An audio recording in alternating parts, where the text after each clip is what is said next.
Welcome to Humpdays. Welcome back, you sexy humpers. Whoop. This is a good one. Our haters are going to be liking this one. Beyonce's tour is a flop. And it is, guys. It's a flop, okay? You're saying that some tickets have sold. Well, they're selling those tickets for $90, okay? $89 in London. Yes. Remind you, these started at $9.50. $9.50. Right? $9.50. This is a cautionary tale. This is what happens. True. This is what happens when a pop star becomes a full-on marketing campaign. These bitches are getting too comfortable being a brand. Just right? a brand, no personality. And we're seeing this with Katy Perry too. Katy Perry too. Her tour is a flop as well. It's actually, she's selling her tickets for more money than Beyonce, which is, I think, says something about Beyonce. She's doing arenas. She's sticking to it, and Beyonce's trying to do these stadium tours, but they're not selling. They're not selling. And the thing is, they're going for really cheap. Like in New York, there's like 5,000 seats available, all really good seats. They're going below sticker price. But what I find pretty interesting is that in her hometown of Houston, which hometown, quote unquote, she hasn't lived there in like, 30 years? Yeah. But her hometown of Houston, they're the most expensive and then the most that haven't been sold yet. Which is such a slap in the face. Like, don't do that to your demographic that's been there, that's going to show up. Yeah. Like, if anything, you should reward your biggest fans. But she's like, being like, I know you guys, you suckers will pay for it. It's just like playing with them. It's gross. It is gross. And this is the I second time she's doing it, because during the whole presidential campaign with Kamala Harris, she was supposed to perform a free show there, and she didn't. She just, like, the whole thing was like, it pissed off a lot of her fan base. So I don't know if you guys remember this, but Kamala Harris was on the campaign trail here in Texas, and she did a whole thing in Houston. And she said, Beyonce's gonna perform. So like all these people came out to go see her for free, and like the crowd was just packed, just cheering. And then Beyonce came out, spoke for like 2 minutes, and then just left. She didn't even sing a single song, you guys. Anything, not even America the Beautiful. Just like came in, just spoke for 2 minutes and bounced, just said Orange Man bad and left. And you could see like everyone was pissed. Like they were just leaving the stadium afterwards, just livid. And now she's coming back, and now her tickets are so expensive there. So it's just, it doesn't read well. And I mean, let's dive into this. So like, what do you think? Like, I agree that they are just leaning too heavily on being a brand and forgetting that they're performers. This is similar to what we're seeing with Madonna, with J-Lo. You know, it's sort of like, what are you meaning by that? What? It's kind of like, well, Beyonce calls herself a queen. So it's like, I'm the queen. My subjects.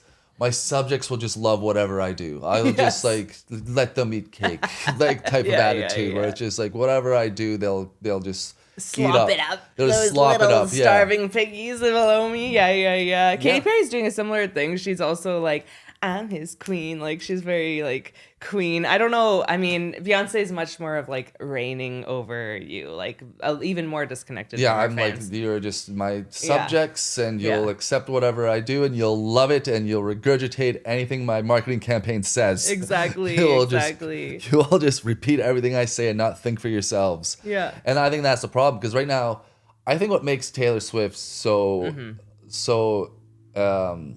popular, so beloved by her fan base, is like she's kind of done, like she's the musical version of like the podcast effect, where like people like really see her kind of as a friend. They relate to her lyrics, they find meaning into it.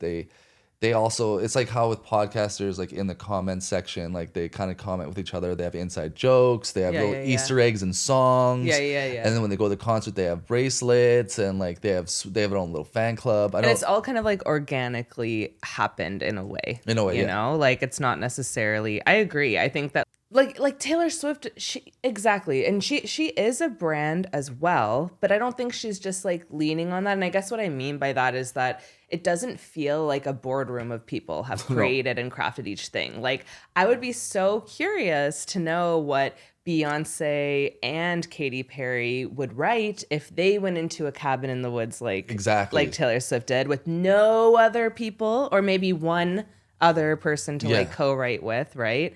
Like, this is, and what would they make, right? I would be so curious, because that's not what's happening here. And it's just so obvious. Like, I feel like, Katy Perry was like, it's the Lifetimes Tour, right? And that was just because the boardroom was like, Taylor's Eras Tour did really well. What is another word for eras? Like lifetimes, right? Like different eras or lifetimes. And to me, for both of them, it's like I feel like they had a boardroom of people that were like, okay, what's this theme gonna be? It's like different themes. So it's like, okay, you're gonna be a cowgirl now. There's a whole untapped market of people that, love country music, and you haven't done that yet. So you should do your cowgirl costumes, and then you're gonna go do a Wrangler, collab, and then you're gonna, it's like they're all sitting down like that, and then Katy Perry, they're like, you haven't done Space yet.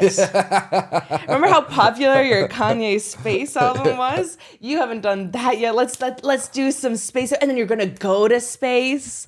And then it's going to be like, you're going to be like shooting aliens on stage. Like, it's like a costume, It feels like they're like, let's do this. Whereas I think, someone like Billie Eilish, she's writing music and she's going, I went through a breakup that felt like I was drowning. What does drowning sound like? Yeah. Like, let's like build this, or even somebody like Justin Bieber or Taylor Swift, they're picking producers that they're like, I love that sound. Can we like collab here and like add, like these people happen to kind of play instruments, you can sense that if they went alone in the woods and they found that producer, or even Rihanna picking like Tame Impala to collaborate with, it's like she doesn't play any instruments, but she's still someone that it feels like, ooh, what is she doing right now and expressing right now, and who is she collabing with? Whereas like Katy Perry and Beyonce, I mean, their albums were stacked, right? Yeah. They were stacked with like some of the up and coming trend risers, right? Like Doechie's on her album, Kim Petras is on her album, and like, Beyonce has like who is like big on her. So I don't even remember. She tried Willie Nelson. She tried Willie. I know you don't really remember one of the songs, but she tried throwing everything to be country on her album. She tried throwing the whole kitchen sink at it for this marketing campaign, even saying like, oh no, country's for black people. It was made by black people. All this stuff. Trying to try all the triggering things to create promotion for it, controversy, and it's just like. But it doesn't feel like those are her friends. It's not her friends. They're not collaborating as artists. They weren't. I guarantee they weren't in the same room when they laid down those tracks. I guarantee it. Yeah, Because Jay-Z is famously like he does not like other men being around Beyonce. As we all know, like Beyonce is not allowed being in the same room as other male recording artists. Like when she did that song with Pitbull. They weren't allowed being in the same recording studio together because of Jay-Z. And when they did the music video, they weren't in the same scenes together. Because that's how he got her. Yeah, because that's how they met on set when she was like 16 or something, right? So like he's very controlling. So it's not like she gets to collab with other artists freely. Yeah. She would never be able to go in the woods. For a week. Oh, yeah. With Jack Antonoff.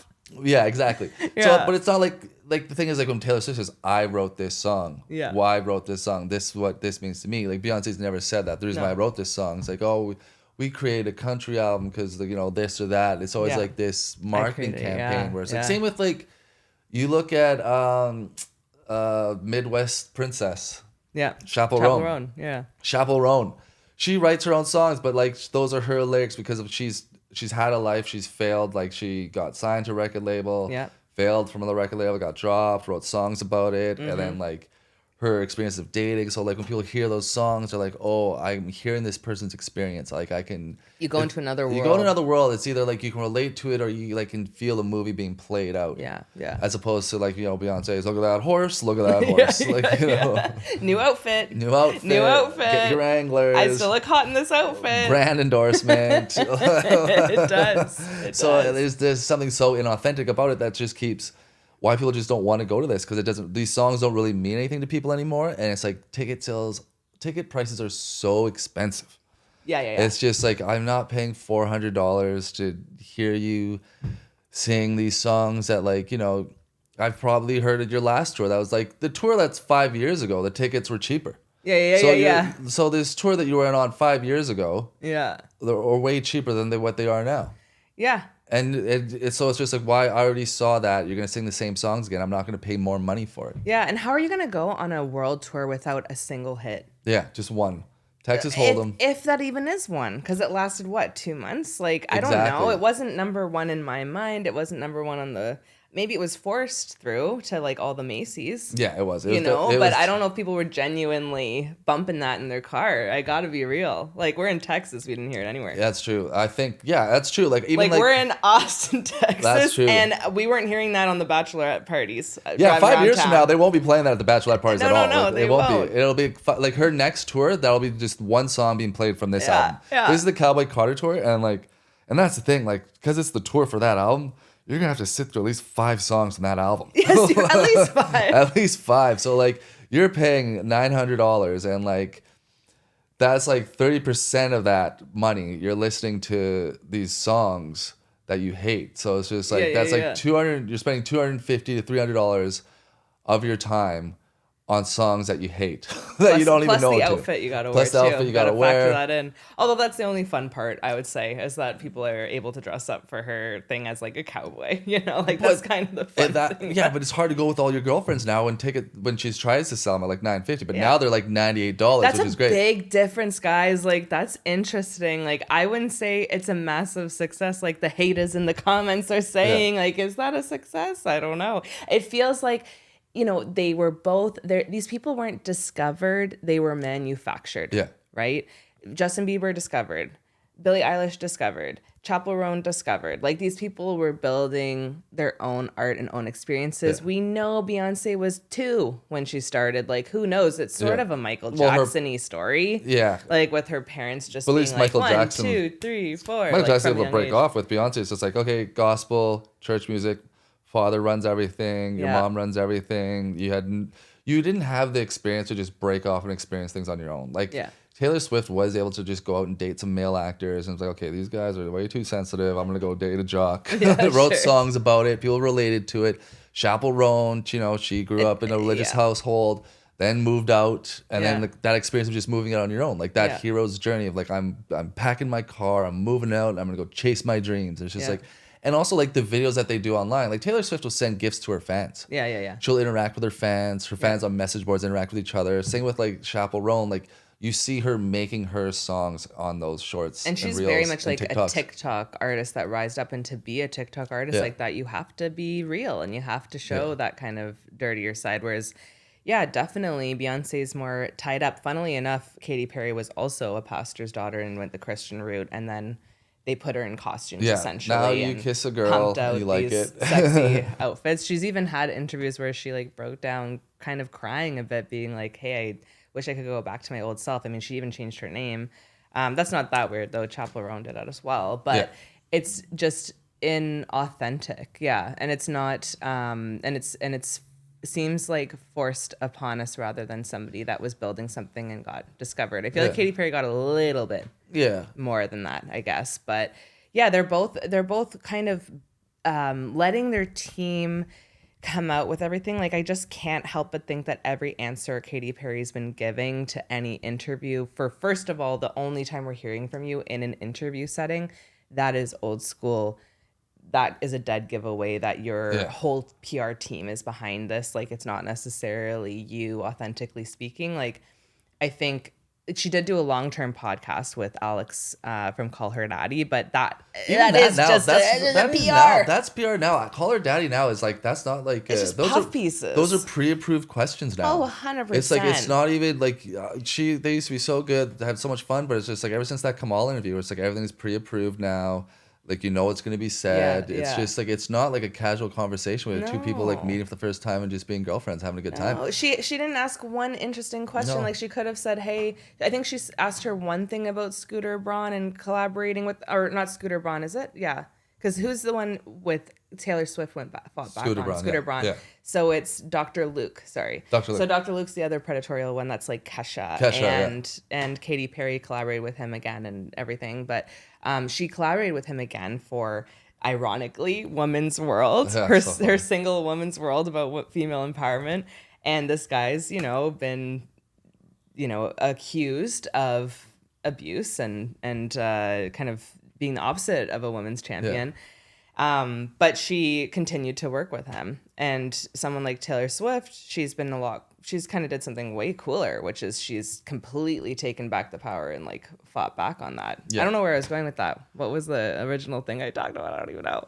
Oh my God, I don't know where I was going with that. Well, I think you're just talking about how like they're just like these controlled bots where like they don't have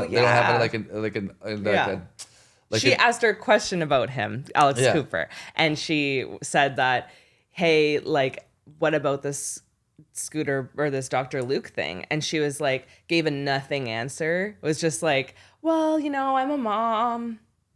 And then she was like, oh, that's awesome. Moving on. And it's like, that's when you know it's a PR thing. Like, this isn't genuinely interesting to watch. So, like, she went on one fake 3-hour interview, but everything else has been this tiny little, you know, piece that we see. Same with Beyonce. We're seeing these, like, tiny little things. You know, she might even have, like, a fake voice. Like, Beyonce's not even, like, she keeps bleaching her skin, too. Like, I don't even know what's going on with Beyonce. It's just, like, what is your identity? Like, who's behind this? Why are they telling you to bleach your skin? And also, like, you're saying, like, I'm making music for black people. I'm bringing country towards black people. It's just like, you're, like, the whitest you've ever been. It's like, you're with blonde hair. You have bleached blonde hair. You're getting whiter by the day. It's like, what is going on with you? Like, what is the motive here? And it's like, it's so inauthentic. And, like, that's what you see with her. But it's like going back to, like, Taylor Swift or Chappell Roan. It's like these behind the scene things that you see of them making the music, like, Chappell Roan just being like her kind of like pajama sweatpants doing HOTTOGO. Yeah. Like that's her without makeup on. Yeah. Like this is an artist that's showing her without makeup on. Yeah, that's true. We won't be seeing that with Beyonce unless it's like perfect lighting filter. So it's just like, so with the fans, like I think subliminally that feels like, oh, I'm in the room. This is I'm just here in the room. You're making this. It's like, oh, that's really cool. I got to see how this is made and how it got from point A to point B. Brings them into like collaborating too on the production of it too. Like someone like Charlie XCX did that. Chappell Roan did that.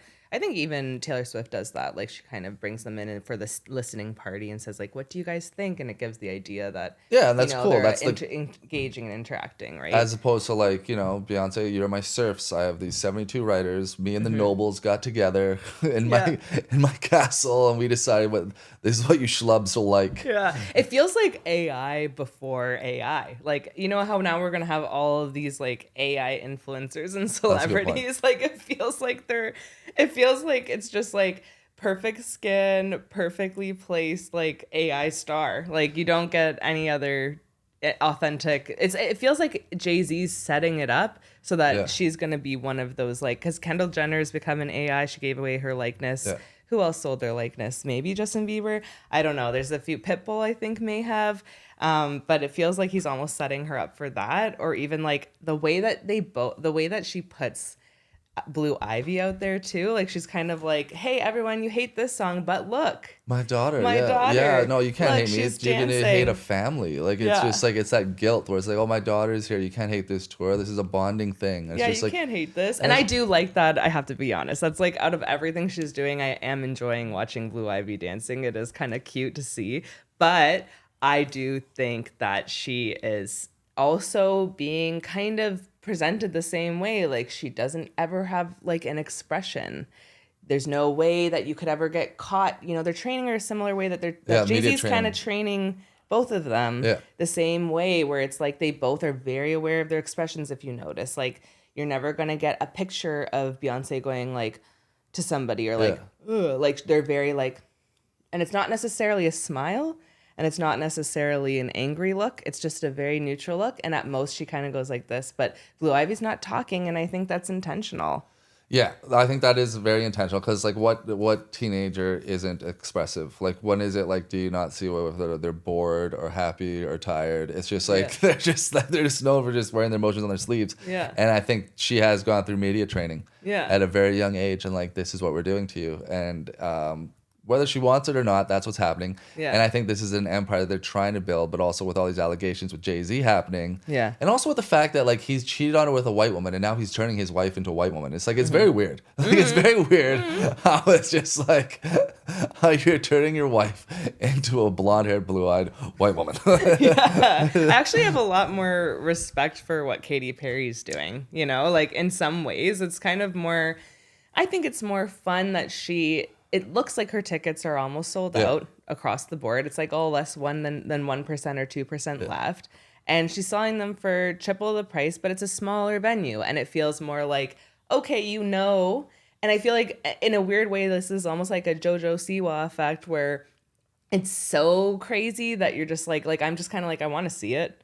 I want to get the next viral reel of her like doing this on the ground, you know, or whatever. Like you're kind of going to get in on like the fun weirdness of it all. It's almost like ironically good. Yeah. Well, you're right. I think with like Katy Perry, like she's authentically vapid. Like it's like there is something there where she doesn't understand nuance. People say the word feminism. She's like, oh, I like that word. It's like, I remember she was on Sesame. You mean boobs, right? Boobs, yeah, boobs. And it's just like, I remember seeing her on Sesame Street and be like, oh, you belong here. Like, you are a Sesame Street character. That is like how as much nuance as you have, where it's just like, today's word of the day is feminism. Exactly. Girls can do anything boys can do. And that's... Look I'm holding a screwdriver. And I think that's as complex as she gets. I think she is authentic in that aspect of it, because she was like, she's just having, like, you even see her at the Met where she's just so happy to dress up as a hamburger. So it's just like, it's like a lot of fun. There is a partner that's like this, like she's this perpetual child. So I don't think it's this.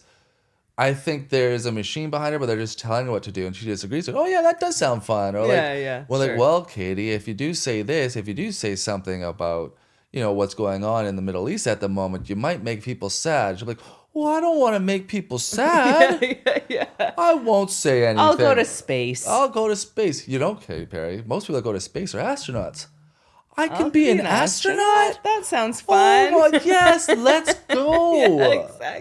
Exactly. So it's just, I think she's very easily like manipulated in that aspect of it. And it's like, and it's like fun to have fun as a millionaire. Like it seems like she's just like, it's like, what would you do if you were like 16 or they say you stay in the mental age that you get famous at. So let's say she got, I think it's like 21 or something, right? Seems like that when she got famous. It's like, now she's just permanently stuck there. And it's like, if you gave a 21-year-old like 400 million or whatever she's worth, then like she might go like, I'll make a hamburger dress. Like, why not? That's true. I don't know. It's kind of fun. And it's like, I'll go to space. And you don't get looked down on because everyone, it's not like you're seeing someone pretend to be young. Like if you saw someone on the streets, oh, that person's 40 pretending to be 20. It's like, oh, that's sad.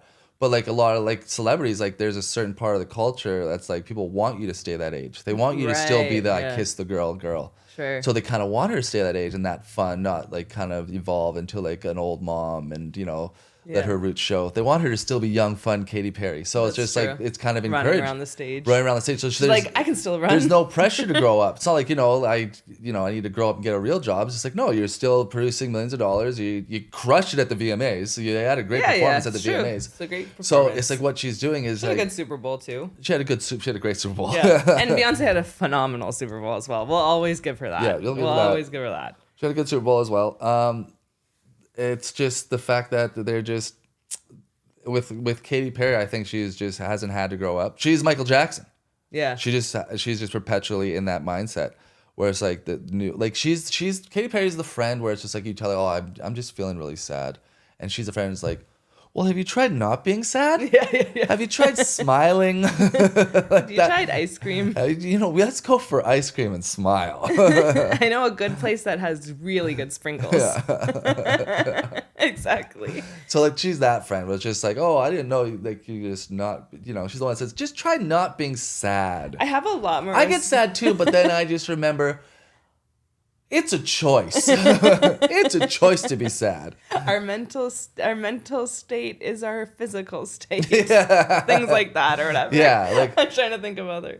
Yeah. So I think that's the difference between them. But then with Beyonce's tour, and right now, like just put a bow on it, but like her ticket sales do kind of reflect on like what she's projecting. She's projecting, we don't want to be sold shit anymore. We want authenticity.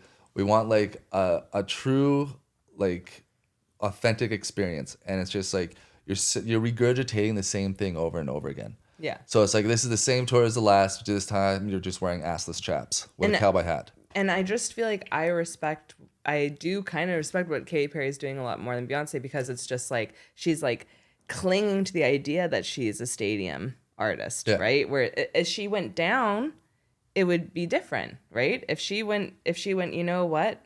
We're projected that this one is not going to do as well as the last one. We just went on tour. Let's do a smaller, more intimate, acoustic country tour or something like that. Beyonce, yeah. That would have maybe helped. But it's more of this. I think what we're seeing is somebody going like, I'm still a stadium artist, and we might see these tickets drop to like $30 just to get people in the room.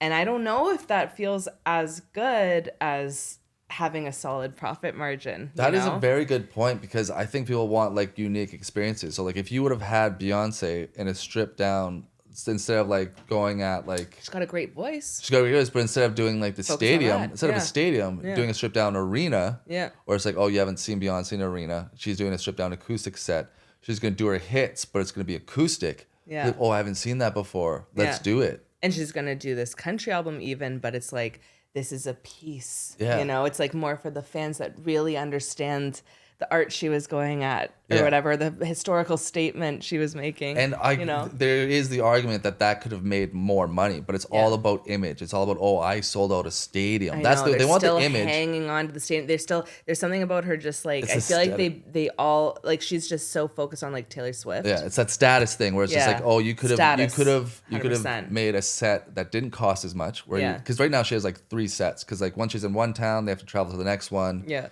So there's like a bunch of little sets. So it's like they build duplicates of these sets in the stadium. They have to hire the staff, hire everyone to move it. Now imagine stripping that down, going to an arena. Mm-hmm. Granted, there's 20,000 less tickets, but maybe you can, 2 costume changes. But you can less you spend on the actual like what's it called, the actual stage. The stage. Set. Less money spent on the set. Yeah.